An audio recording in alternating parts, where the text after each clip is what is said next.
Good morning, Manammal present here. So I request technical team to play the video.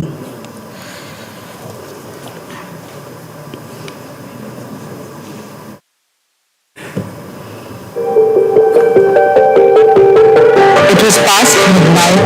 I was traveling from my hometown Varanasi to Delhi. I woke up screaming with burning sensation over my body. See fumes coming out of my hands and face. It was a man whose marriage proposal my parents had thrown acid on me 12 days after my wedding when I was just about to start. It took almost 1.5 years for me to recover from the initial injury, and after multiple surgery, this was the best any plastic surgeon could have done to my face. After 17 surgeries, I realized I need to move on.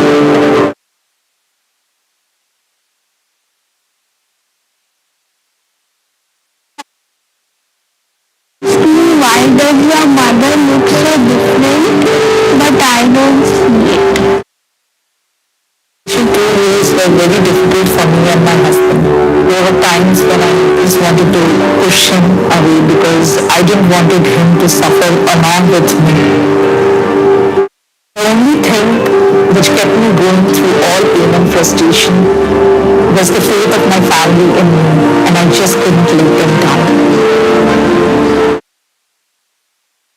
Doctors who had done surgeries to me, they always called me for a session for counseling their burn patients.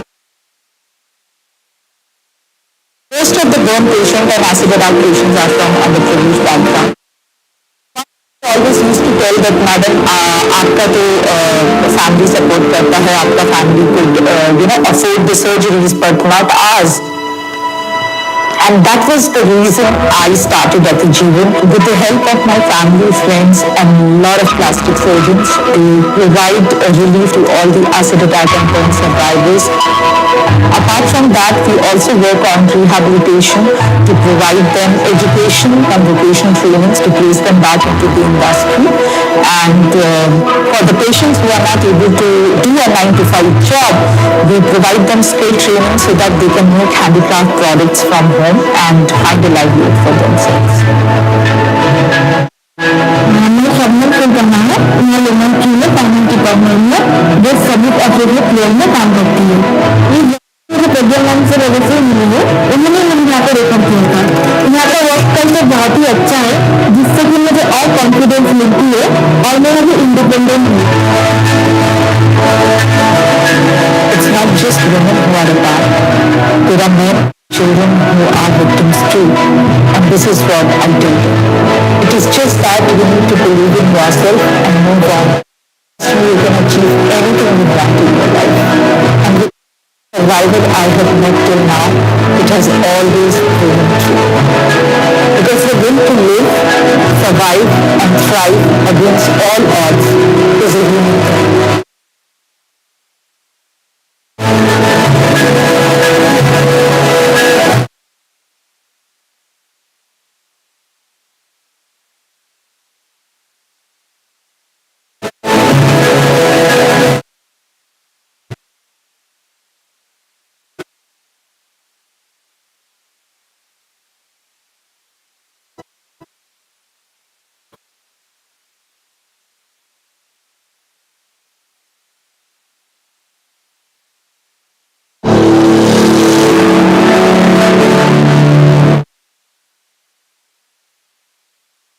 साहसी महिला बंजर पशुओं से जिन्होंने त्रासदी को बदलाव में बदल दिया।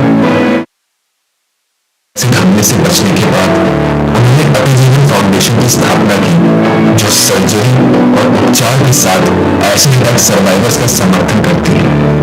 भारत में हर साल 100 से अधिक एसिड हमलों की सूचना मिलती है, लेकिन प्रज्ञा जी का मानना है कि ये संख्या 1000 से भी अधिक है। उनकी फाउंडेशन 250 से अधिक जीवित बचे लोगों की मदद कर चुकी है, जिससे उनकी पुण्य प्राप्ति यात्रा पर गहरा प्रभाव पड़ा है। चेन्नई, दिल्ली और मुंबई के अस्पतालों में सर्जरी के साथ प्रज्ञा जी का काम पूरे भारत नारी शक्ति पुरस्कार से सम्मानित किया गया है। प्रज्ञा एक दयालु समाज की कल्पना करती है जो जीवित बचे लोगों को सम्मान के योग्य बहाली व्यक्ति के रूप में स्वीकार करता है। यह यात्रा लचीलेपन की शक्ति और एक व्यक्ति की बदलाव चाहता है। प्रज्ञा एक सच्ची हीरो है जो जरूरतमंद लोगों के लिए आशा की किरण बनकर चमक रहेंगे। लेके आ रहे हैं हम ऐसे कई अनसंग हीरोज की कहानियां।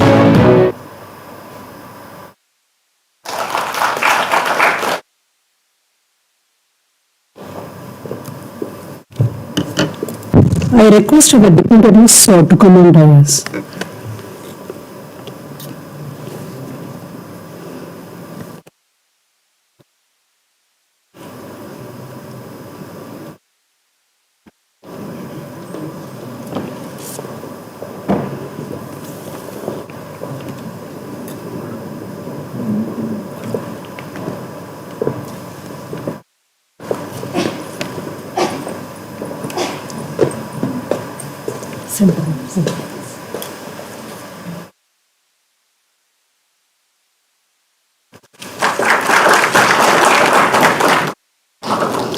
The best way to find yourself is to lose yourself in the service of others. The quotes by Mahatma Gandhi. We make a living by what we get, but we make a life by what we give. Welcome to the event on Social Leadership Award. I am Dr. Chitra, Associate Professor, MCA Department. So I am honored to be your MC for today's event. So we have assembled here to honor our today's chief guest, Ms. Pragya Prasoon Singh, founder of Atijeevan Foundation, for her extraordinary work towards women empowerment. So heartily welcome our Vice Principal Ma'am and our chief guest. So I request Ms. Priyanka to felicitate our chief guest and Vice Principal Ma'am.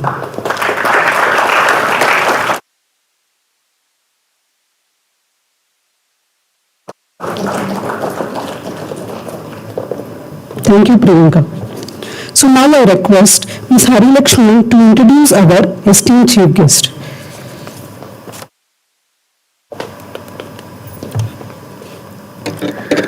Pragya Prasoon, an acid attack survivor and advocate for women's rights, has dedicated herself to providing relief and rehabilitation to fellow survivors for over a decade.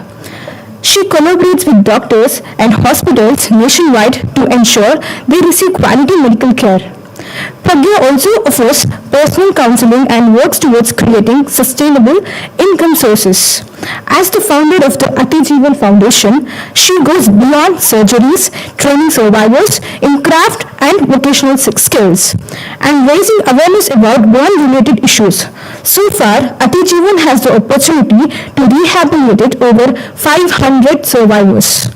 Atijeevan has made a significant impact by raising awareness about burn-related issues and sensitizing over 20,000 individuals, including youths in education institutions and corporate settings, to the challenges faced by attack and burn survivors. Pragya ma'am, a postgraduate in fashion management, resides in Bengaluru with her family. Her outstanding contributions have been recognized with numerous awards and accolades both in India and internationally. In addition to her direct work, Pragya ma'am also serves as a honorary advisor to several NGOs and social welfare communities, further expanding her positive impact. It's my honor to introduce you, ma'am. Thank you. Thank you, ma'am. Now I request our today's chief guest, Ms. Pragya Prasoon Singh, to provide more motivational talk for our students.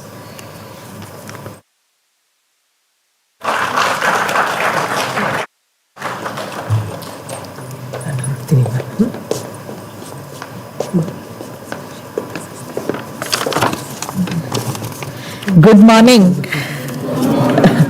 How are you? So tell me, how many of you are a dreamer?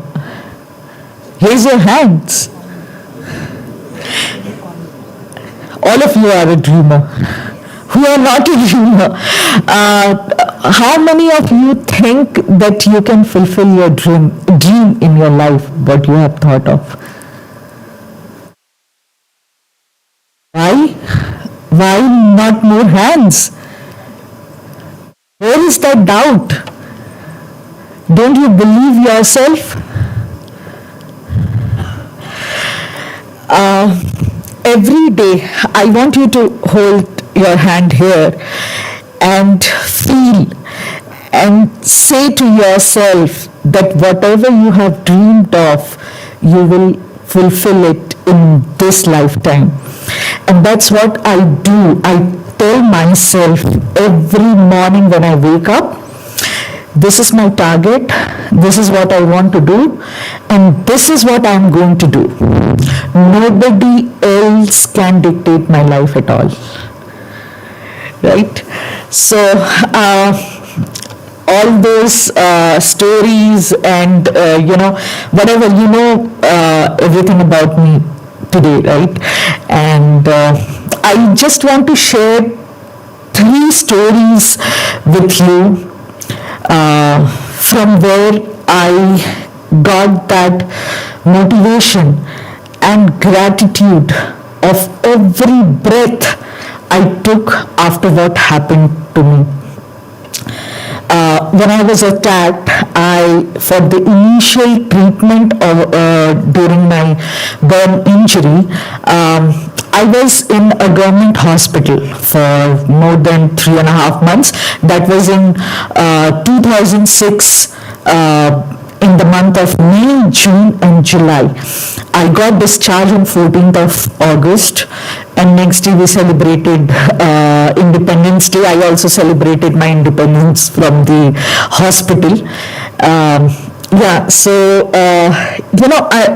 That 3.5 months of stay in that government ward and Burns ward, which was at that time and still today one of the biggest burn ward in the country.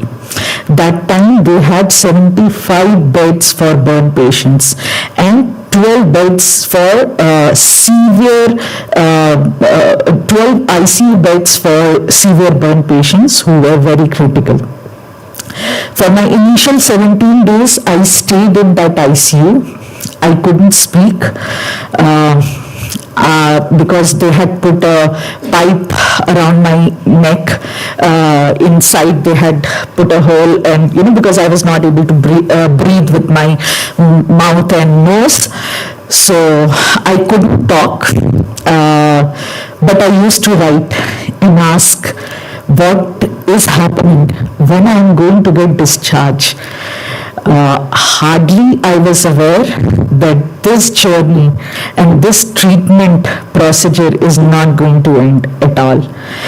During those 17 days in my stay in ICU, I was just thinking of getting discharged and attend my campus placement so that I can get a good job and I can come back to Bangalore where my husband was staying, and I can live a happy, independent life with my husband. Hardly I would know that, I am going to stay for next few months in this hospital, and for the next 2 years, I am not going to come to Bangalore. I am going to stay in the hospital itself. And during that span of time, I made a lot of friends, lot of burn patients as my friends. And how? I was not able to walk. I was completely bedridden for 3.5 months. After I got discharged from ICU and went to the burns ward, after 2 months I started walking slowly, and hardly I could take 10 steps because I had burns around my leg, and it used to pain a lot.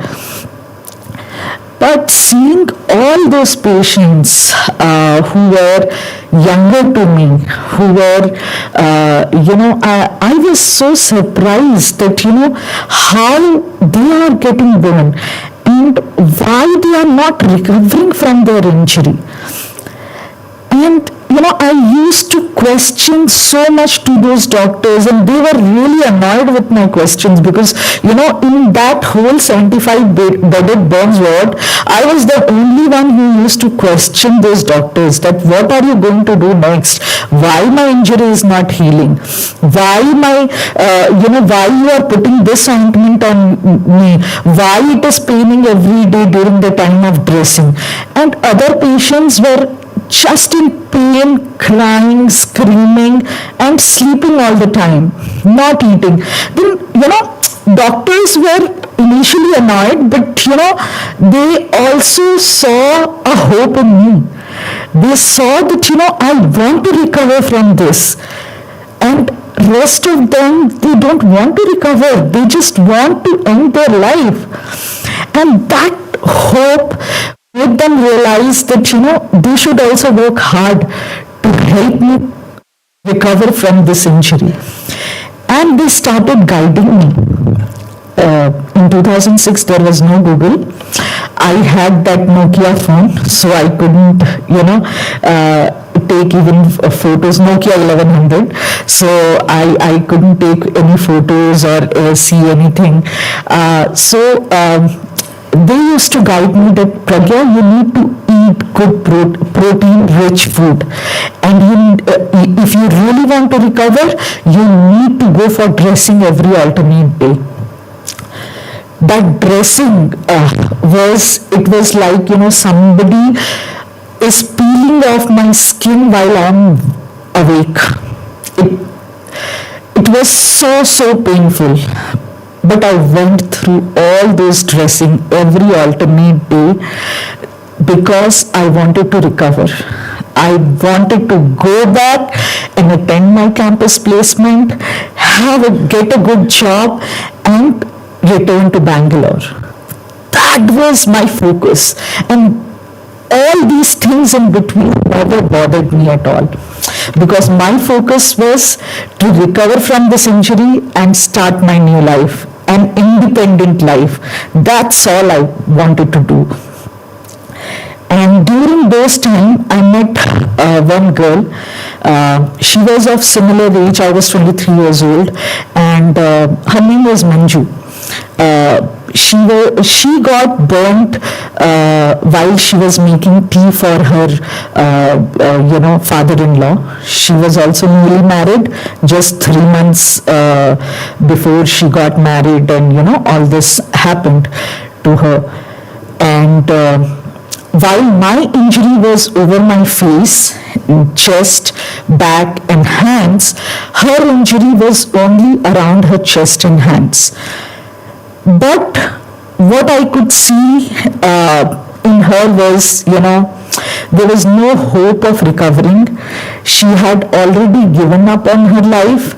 She didn't wanted to go back to her house. She was so scared every alternate day during her time of dressing, and she used to sleep whole day on the day of dressing, after the dressing. And she was not eating at all. 3 months after my stay, my first surgery was planned, grafting surgery. And 5 days before my surgery, Manju's surgery happened. And when I I heard from the nurse that her surgery was successful, I was little motivated. I was very scared during that time that, what are they going to do during surgery? They are going to put anesthesia, and what are they going to do with my body, with my wounds and all? I was so scared. But when I heard from the nurse that Manju's surgery was successful, I got motivated. Okay. I will also go through all this, and I'll be fine after that surgery. 5 days later, I underwent surgery, and I I developed an infection around my donor area, around my thigh, where they had taken the graft. They had taken a superficial layer of skin to put it over my face and my hands where the wounds were not healing. So I was on bed, I was like bedridden for next 15 days, and I couldn't meet Manju during that time. And those 15 days I was feeling that, how unlucky I am. How bad is my fate, I was feeling helpless. My surgery has not gone successful, and I might die with this infection. I'm like, nothing is working fine in my life. I was so sad during those 15 days. And once my wounds around my donor area healed little bit, and I was able to stand, I walked towards Manju's ward just to meet her, because we were friends and we really wanted to, I used to motivate her. I used to, okay, your injuries are lesser than mine, you'll heal and go to your home, I will stay in this hospital. I used to taunt her like that.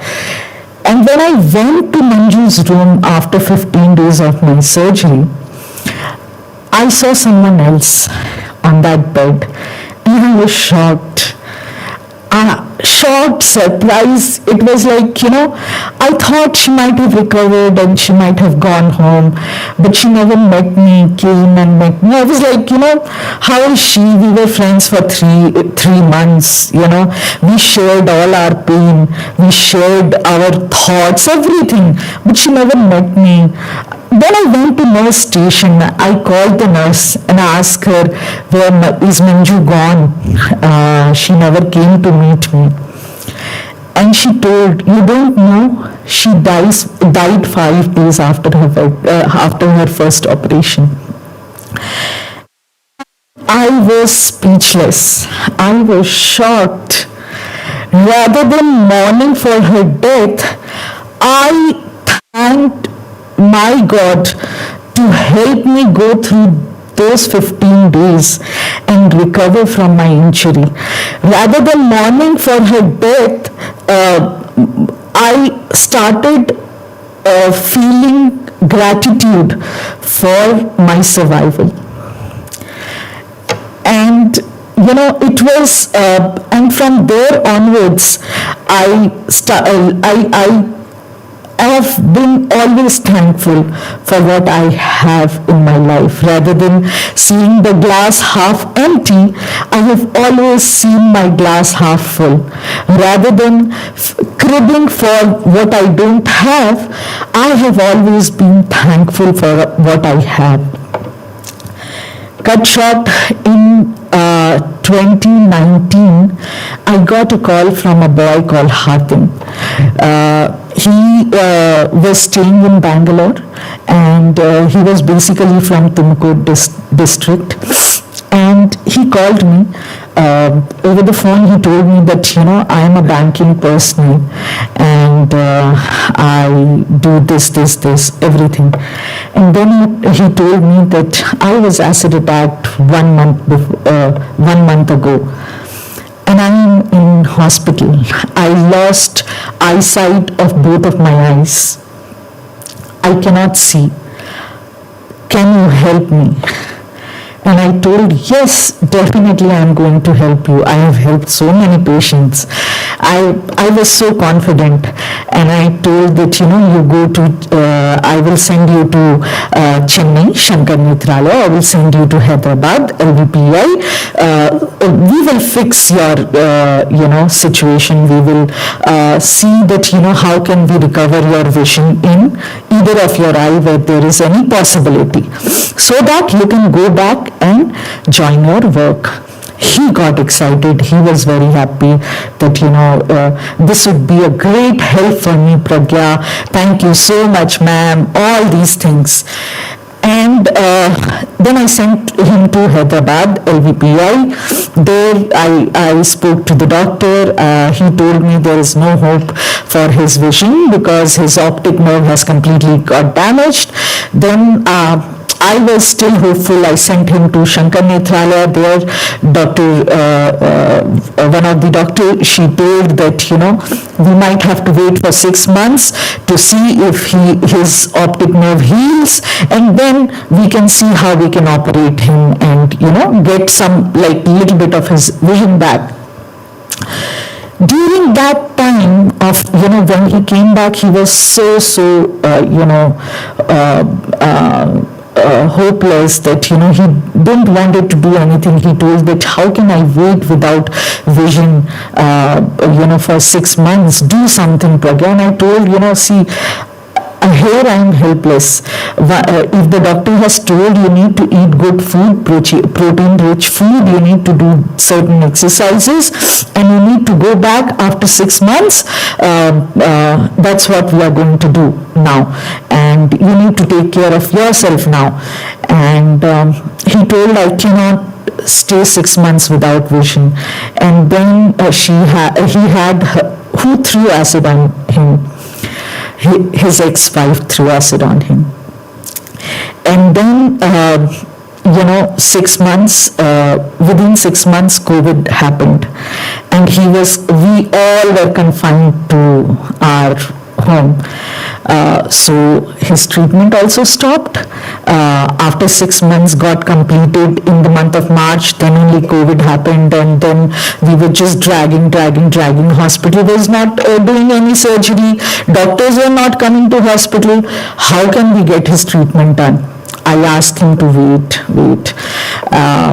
And I was like, we should wait for 6 more months and see when the COVID goes, we will do the treatment.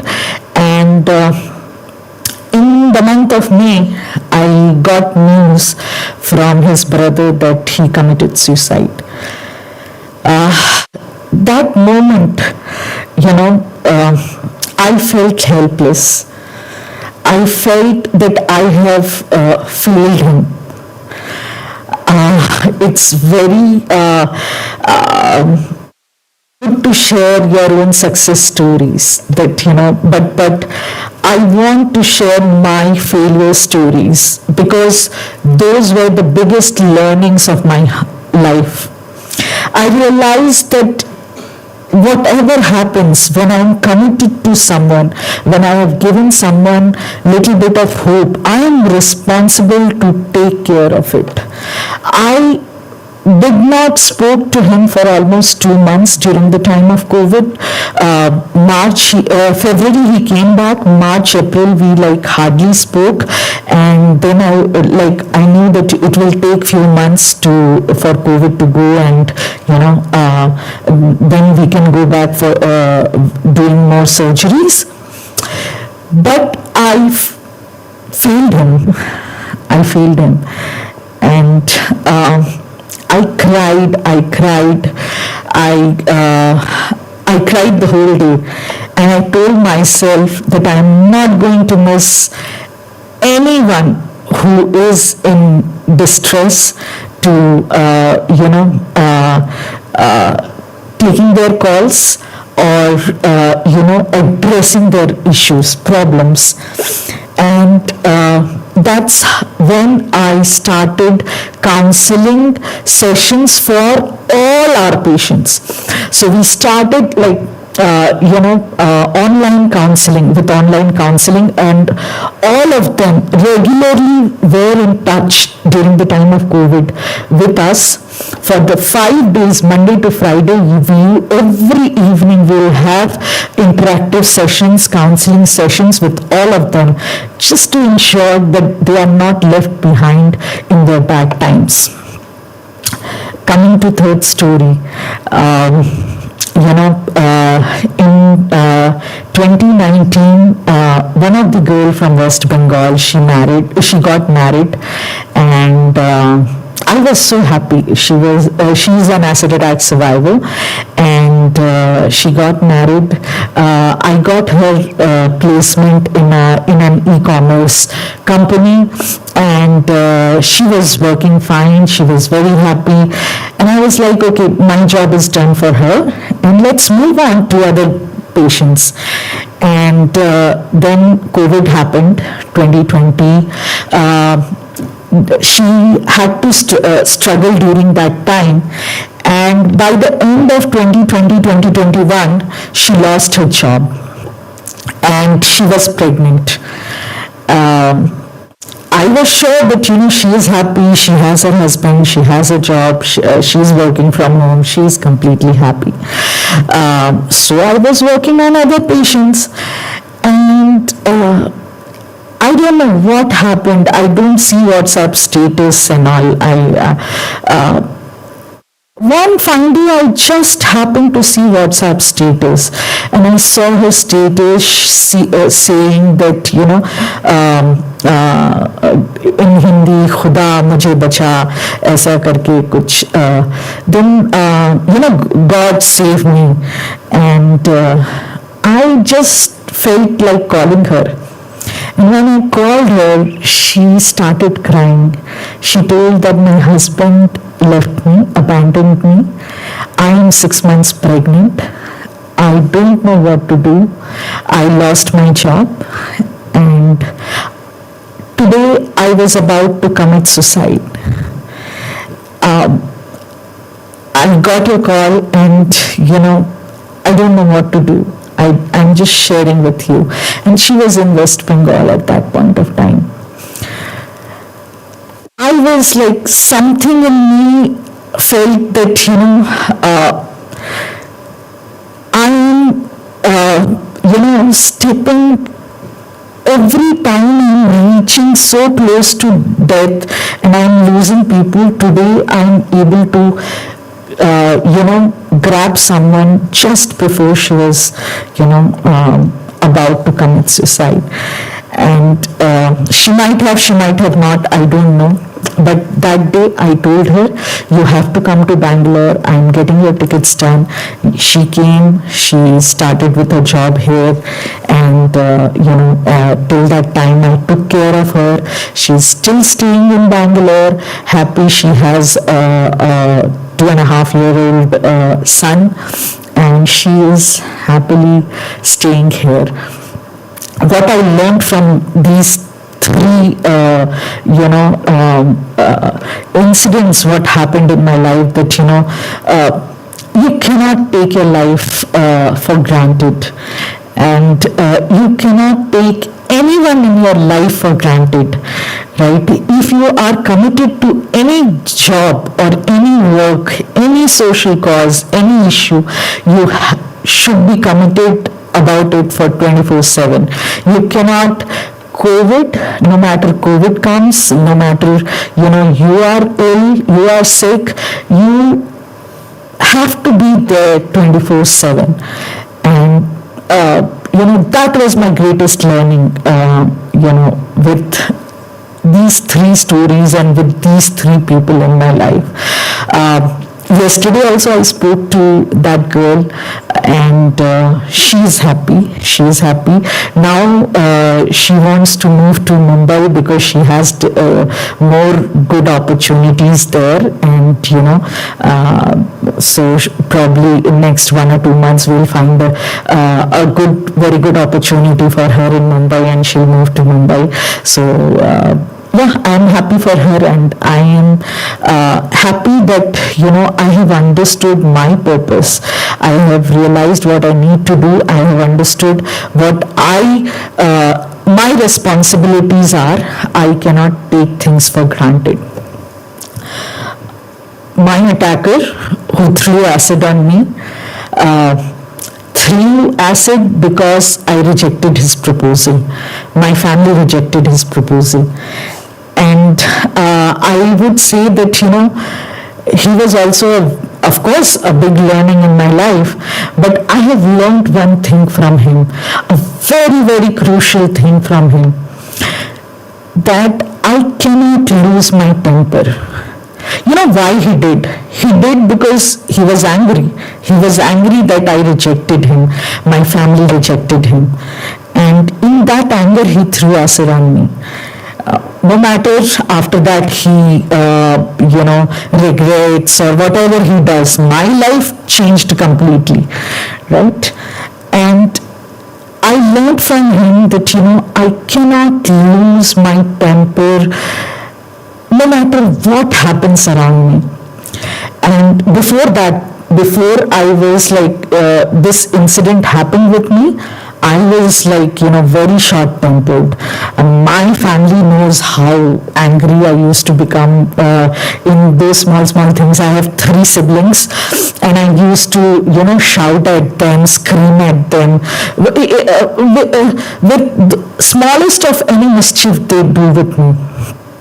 And that's how I was, and very quiet introvert, but very short-tempered. But from the time this happened, I realized that, how anger can take you to, from a human being, you can become a monster. Just when you don't control your anger. And I learned, no matter today how much you shake me, you shout, you do any annoying things around me, I cannot lose my temper. I won't lose my temper. I cannot let anyone take that challenge or take that responsibility of making me angry. Because when I want to get angry, I can. Otherwise, nobody can take that, that away from me, that, anyone can. You do anything, I will still stay calm. And that's what I learned from my attacker.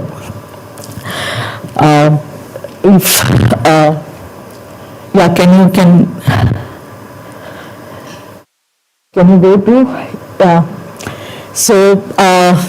These were my learnings, and what you do in your life. We are busy making our plans. Life has other ideas, embracing the change and so in all of us have our plans in our life, what we want to do.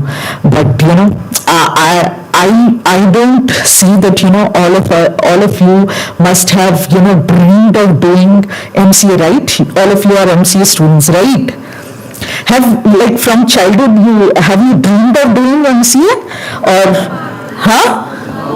no? So you must have dreamed of something else, but something else happened, right? So you have to go with the flow, right? That's what you have learned in your life, right?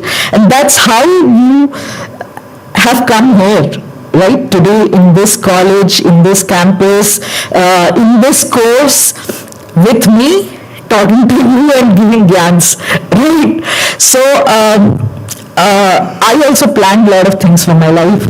When I was a child, I wanted to become a doctor because, I always wanted to help people, who are sick, who are not well. I could see that, people treat doctors and follow them, whatever they say. So I always wanted to become a doctor. When I came to 9th and 10th standard, I realized that science is not my cup of tea. I cannot do science, not possible. So I will do arts, and I started loving psychology. And I thought I will take psychology, economics, and complete my 12th, and then I will pursue. So by the time I completed 10th, desire of becoming something else to someone else. So in my 11th standard, somebody praised me for my sketching. And I thought, okay, I can design clothes, I can become a good fashion designer. And during that time, Vogue magazine and all, we used to get Vogue magazine for, after 15 days of it getting published. So we were still able to get those magazines, and I was very much fascinated. So somebody praised me for sketching, and I started practicing